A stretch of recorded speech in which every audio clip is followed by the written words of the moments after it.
आदरणीय मृत्युंजय जी, आदरणीय बालेश्वर बाबू,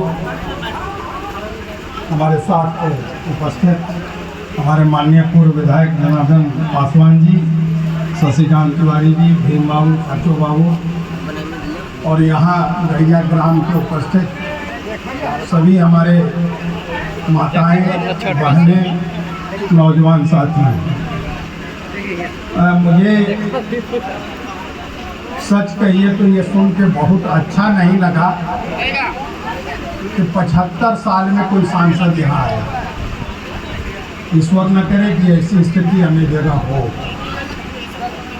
और माननीय प्रधानमंत्री नरेंद्र मोदी जी का भी प्रयास है कि देश के अंदर ऐसे जगह जहाँ आज तक विकास नहीं पहुँचा, सड़क नहीं पहुँचा, बिजली नहीं पहुँची, स्वास्थ्य की सुविधा नहीं पहुँची, हमारे माता बहनों के लिए शौचालय नहीं बन सका, तो ये देश के लिए दुर्भाग्य था।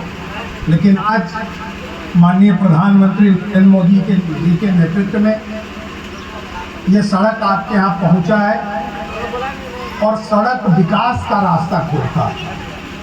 सड़क समृद्धि लाता है, सड़क शांति लाता है, सड़क आपके जीवन को व्यवस्थित बनाता है।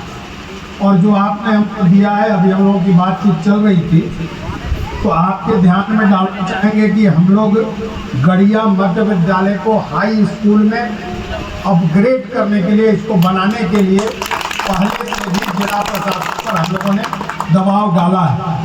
लेकिन इसी के साथ साथ हेल्थ सेंटर, इसको हम लोग जाते के साथ सिविल सर्जन को कहेंगे। लेकिन अब कुछ चीज़ें, स्थिति ऐसी है कि कुछ चीज़ें भारत सरकार पैसा देती है, करना राज्य सरकार को होता है। और इस जिले की स्थिति है कि हम लोग डॉक्टर चिल्ला के रह गए, डॉक्टर नहीं मिला। लेकिन अब फिर से प्रधानमंत्री जी के दिए हुए DMFT से जो योजना खनिज विकास का था, जिसको पहली बार नरेंद्र मोदी जी ने जिले में लागू किया है, उसके तहत हम लोगों ने डॉक्टरों की नियुक्ति प्रारंभ की है। और हम लोगों को अंदाज है कि आने वाले 1-2 महीने के अंदर अपने ज़िले में 30-40 से अधिक डॉक्टर और नए आएंगे। तो निश्चित रूप से ये सड़क बनने के बाद यहाँ डॉक्टर की व्यवस्था हम लोग करेंगे। लेकिन साथ ही साथ जो आपके मध्य विद्यालय का बाउंड्री है, वो बाउंड्री निश्चित बन जाएगा।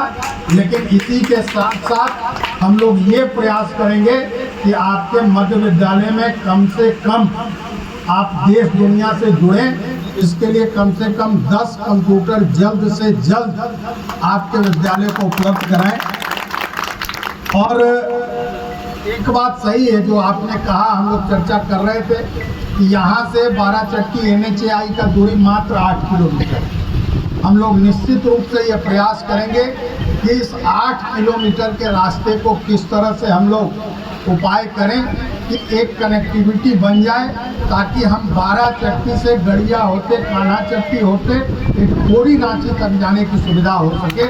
इसके लिए निश्चित रूप से प्रयास करेंगे। और सही रूप में आपके बीच आके आज हम लोगों को बहुत खुशी हुई है, क्योंकि जो हमने ऊपर से देखा है, आपके पास अभाव होते हुए भी मैं ये कह सकता हूँ कि आप अच्छी खेती कर सकते हैं। तो हम लोग ये भी प्रयास करेंगे कि जिले से आपको खेती के दृष्टि से कुछ व्यवस्था हम लोग करा सके, ताकि सिंचाई की कोई व्यवस्था बने। तो निश्चित रूप से ये प्रयास करेंगे।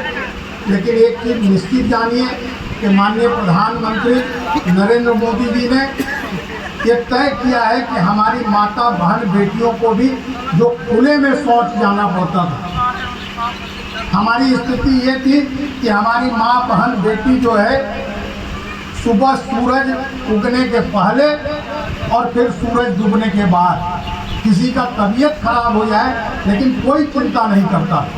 लेकिन देश का पहला प्रधानमंत्री जिन्होंने शौचालय की चिंता की। और आपको याद होगा कि जब प्रधानमंत्री ने शौचालय बनाने की बात की तो बहुत लोग हंसते थे कि कैसा प्रधानमंत्री जो शौचालय बना रहा है। लेकिन आप जरा खुद विचार करिए और अपनी माँ बहन बेटी से पूछिए कि एक शौचालय नहीं रहने से उनके जिंदगी में कितना कष्ट था। तो ये सिर्फ शौचालय नहीं है, ये हमारे स्वाभिमान का, हमारे इज्जत का, इसको बढ़ाने का काम नरेंद्र मोदी जी ने किया है और उसी के तहत आज हम लोग यहाँ पहुँचे हैं। लेकिन इसके साथ ही साथ जो अन्य व्यवस्था है जो आप लोगों ने ये दिया है, तो इसमें हाई स्कूल का तो हम लोगों ने पहले से लिख रखा है, लेकिन निश्चित रूप से यहाँ एक हेल्थ सेंटर भी हम लोग खोलने का प्रयास करेंगे। और इतने कम समय में आप इतनी बड़ी संख्या में उपस्थित हुए हैं, तो निश्चित रूप से आप सभी के प्रति बहुत ज़्यादा आभार कि आप लोगों ने हम लोगों को सुना है, आपका समर्थन मिला है, आपका सहयोग मिला है। इसलिए निश्चित रूप से हम लोग प्रयास करेंगे कि इस सड़क के साथ साथ आपका आवागमन कान्हा चट्टी से कैसे सुगम हो, इसका भी हम लोग बहुत प्रयास करेंगे। एक बार फिर आप लोगों को बहुत बहुत धन्यवाद। मेरे साथ एक बार नारा लगाएंगे, नरेंद्र मोदी जिंदाबाद, नरेंद्र मोदी जिंदाबाद, भारत माता की जय, भारत माता की जय, भारत माता की जय। बहुत बहुत धन्यवाद।